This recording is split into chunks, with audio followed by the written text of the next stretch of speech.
eu sou a Alice Pera, bem-vindo ao meu canal. Hoje a nossa aula é sobre gêneros literários. A literatura é uma arte, a arte da palavra. E desde sempre, desde que essa arte ela começa, o artista ele tem a necessidade de se expressar e para isso ele tem a forma.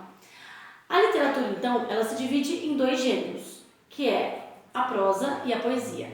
Na prosa, o artista ele escreve em linhas e essas linhas elas compõem parágrafos que são separados em capítulos. Numa linguagem bem denotativa, numa descrição e também finalizando aí uma linguagem conotativa bem figurada. A poesia ela é o gênero em que o poeta escreve em versos. A linha de um poema é um verso. Esses versos são agrupados em estrofes. Na poesia, você tem a métrica, que é o tamanho do verso. Às vezes o poeta ele tem a necessidade de fazer esses versos regulares. Então você vai ter um poema em que todos os versos são de 5 sílabas poéticas, ou de 7, ou de 10. E isso pode ser até vinculado à época em que ele escreve, à moda, a maneira como as pessoas escrevem na época. Isso é métrica. A poesia, ela também pode seguir um esquema de rimas, que é a musicalidade. E ela também, ela segue aí um esquema de estrofes. Ou não, existe também o verso livre, que é o típico do modernismo. Certo? Então, resumindo, a literatura, ela se divide em poesia e prosa. A poesia, esse gênero em versos, nasceu para ser cantada. Por isso, essa preocupação com a métrica, com a rima e com a estrofe. Na poesia, o autor, ele expressa sentimentos, ele expressa o que ele tem dentro. Lembrando o poema de Fernando Pessoa, o poeta é um fingidor, finge tão completamente que chega a fingir que é dor, a dor que devera sente. Esse eu, na poesia, se chama eu lírico.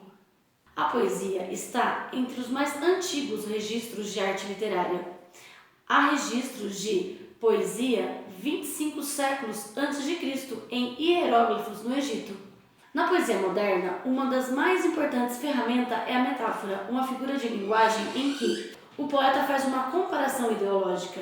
O amor é fogo que arde sem se ver. O amor não é um fogo, mas é assim que Camões define. A prosa, esse texto de narrativa ficcional em que o escritor escreve em linhas separadas em parágrafos para compor um capítulo, tem uma linguagem denotativa-conotativa. A prosa teve início no Brasil por volta do século XVII, nos textos de Padre Antônio Vieira.